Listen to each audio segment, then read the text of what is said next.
Look, we think the conditions in the fixed income market are the best they have been in a very long time.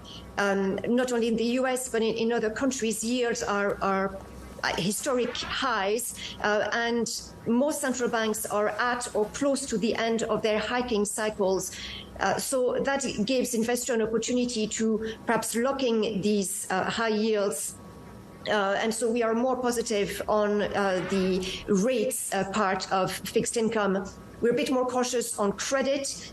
We think that spreads there could widen as economies slow down. And certainly it's been the case over the last 10 days, 2 weeks. Some issuers have had a very steep increase in spread. So we would stay cautious cautious on credits, but we are positive on rates.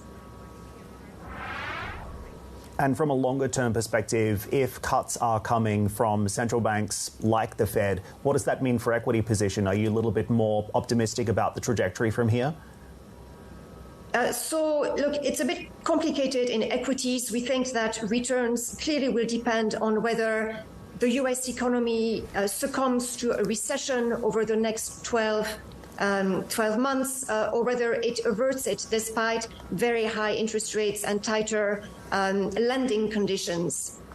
We believe, and certainly our recession indicators suggest that there will be a recession over the next year, but there is a possibility that the U.S. economy remains resilient and orchestrates a soft landing. And because of these possibilities, these probabilities, the weight of these probabilities, we prefer to be market weight. We don't want to close the door entirely on the possibility of a soft landing. However, we suggest investors should tilt to high quality holdings. So certainly companies which have resilient balance sheets and strong cash flow generations.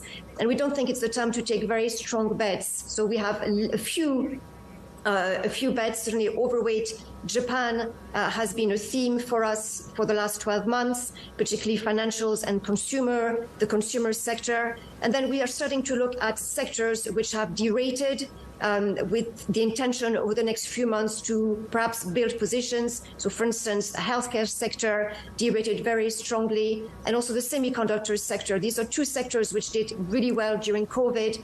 So bringing forward some demand and are suffering as things are stabilizing. We think there might be opportunities for the long term for the patient investor in those sectors.